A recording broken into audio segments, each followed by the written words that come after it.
It gives me great pleasure to speak to you today on Universal Children's Day. What a beautiful theme for your Universal Children's Day celebration. The children of Mayaro are in our heart today and every day.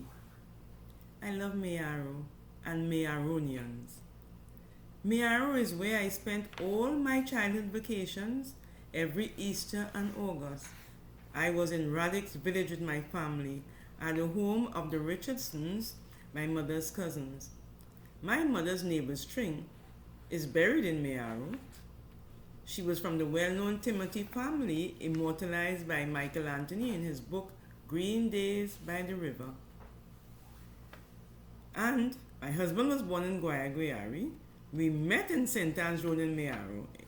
And when I graduated from Morsika Teachers College as a young school teacher, I was sent to teach at Mayaro RC School, sometimes called St. Thomas RC School. So Mayaro is very dear to my heart, and so are all of you. So today is November 20, 2020, and we are celebrating Universal Children's Day.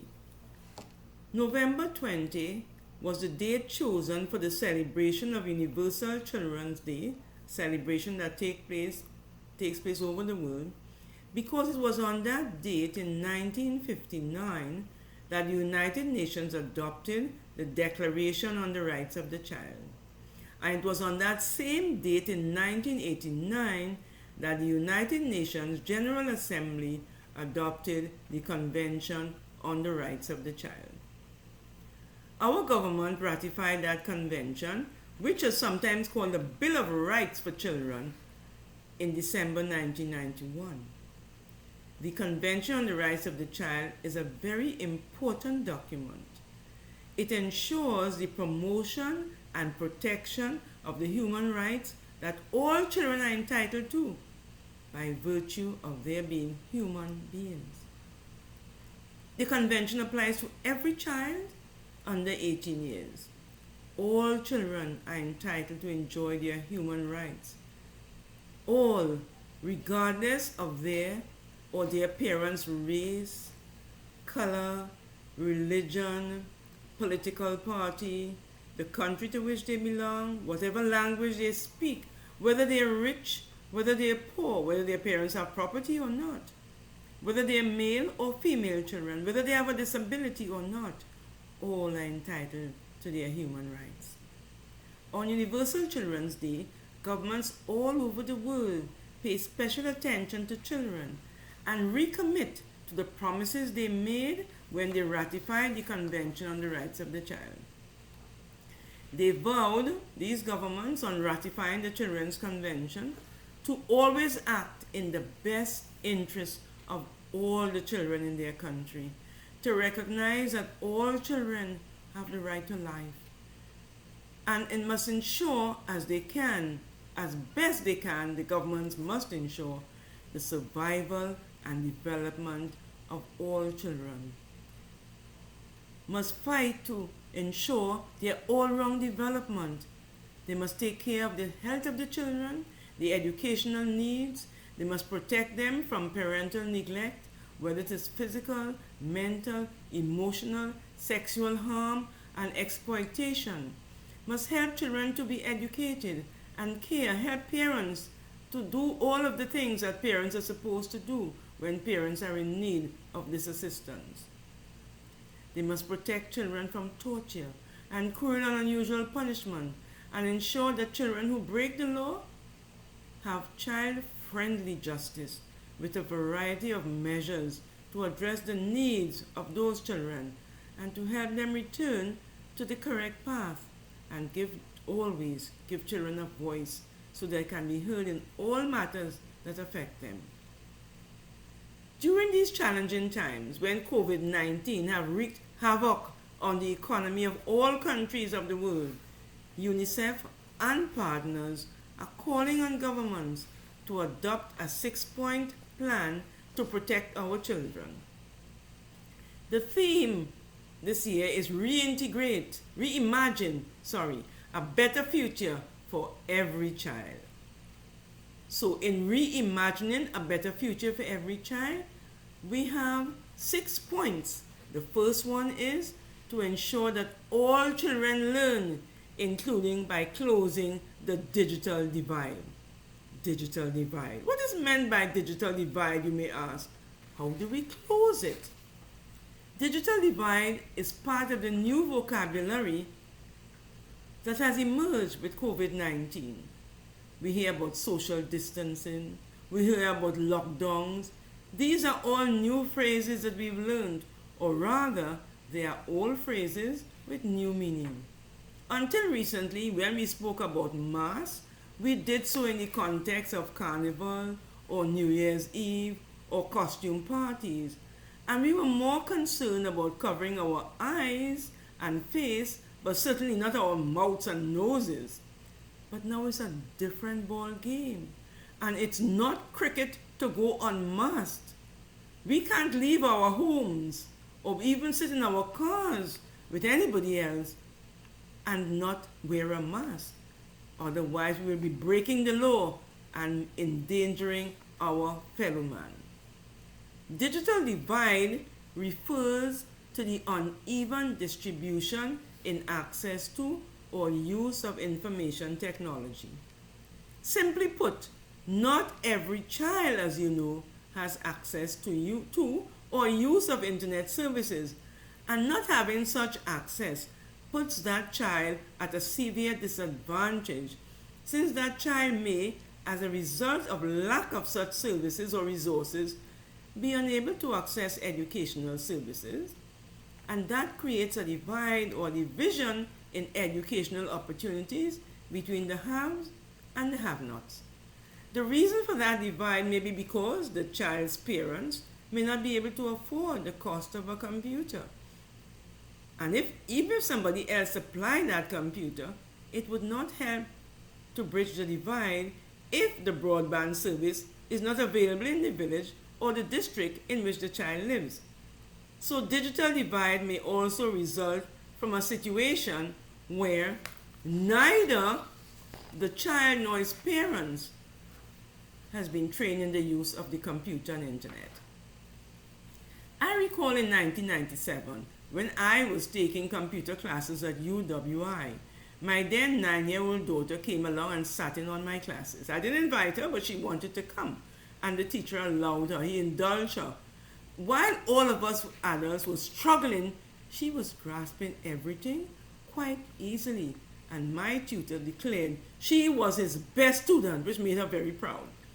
So children, do remember when you master the computer, because it's easier for you than your parents, teach your parents if they do not already know. And when you're tutoring them, if they do not know, if they do not grasp the lessons easily, have patience with them. Don't roll your eyes in despair and say, mommy, daddy, I don't know what's wrong with you. Regard your parents. Don't regard your parents with disdain or disgust, because they think a mouse is a despicable creature running around the house. The second point in the 6-point plan is to guarantee access to health and nutrition services and make vaccines affordable and available to every child. Now, there's a movement in some parts of the world that children should not be given vaccines. Fortunately, that has not yet reached Trinidad to any extent. The third point is to support and protect the mental health of children and young people and bring an end to abuse, gender-based violence, and neglect in childhood. The fourth is to increase access to clean water, sanitation and hygiene, and address environmental degradation and climate change. And you in Mayaro would have seen the erosion that is taking place in your villages. I went to Guayaguayare and I was surprised that some of the houses that I knew as a child, they were no longer there. We see what is happening with all the weed coming in to the water, making it very difficult. The fifth point is to reverse the rise in child poverty. So as parents are losing jobs and the economy is on the down, you find that children are suffering more than before. And we have to ensure an inclusive recovery for all. And I must say, I'm very proud of what is happening with the Mayaro Old Boys Association. They're trying their best to help the children who are in need. And the sixth point is to redouble efforts to protect and support children and their families living through conflict, disaster, and displacement. So in these very challenging times, we are called upon to be our brothers and sisters' keeper. And this does not refer only to supplying physical needs as food and clothing, but looking out for them in other ways as well. Recently, in the Parliament, we made several important changes to the Domestic Violence Act. One of these changes is that the law now requires that persons who know of violence must report the incidents of domestic violence. So if you know of children being abused in any way, you should tell your parents or teachers so they can make a report. Or if you're old enough, you can go to the police and make a report. If you yourself though are being beaten at home, your neighbor or friend can report that to the police. Now the police will not prosecute parents who give their children a little slap and do not cause serious injury to them, as our law allows that. But if parents brutalize their children, they can get into trouble with the law. The Convention on the Rights of the Child requires that parents should not beat their children at all. And the Child Rights Committee, that is the body of experts, the 18 people who sit and look at reports on what's happening in various countries and how they are implementing the convention, have made it very clear that no corporal punishment should be inflicted on children.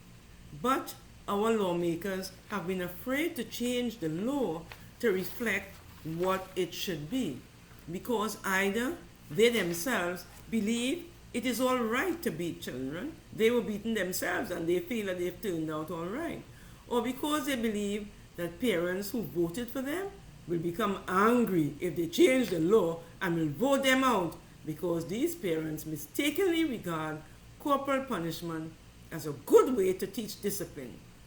But hitting people is wrong, and children are people too. So you should not hit one another. Your parents should not hit you or hit each other. Our society is becoming increasingly violent. So unless we recognize that violence is learned behavior and try to eliminate violence from our society, violence in our society will continue and will escalate. And that's what's happening today. So my dear children, I wish you the best on this Universal Children's Day. I wish you a life free from all types of violence, one of peace and love, a life free from hunger, a life in a society where children are loved and respected, where children are well trained, where they are properly nurtured, and where they grow up healthy, well educated. They have all their talents developed, whether it is cultural or athletic, all the talents that God has given to them, where they enjoy all their human rights, where they are trained to take their place in society and become adults capable of contributing to building a better Trinidad and Tobago. I thank you all, and especially Mr. Oliver Alexander, President of the Old Boys Association of Mayaro, for inviting me. I wish God's blessings on all of you, my dear children, on this Universal Children's Day. God bless you.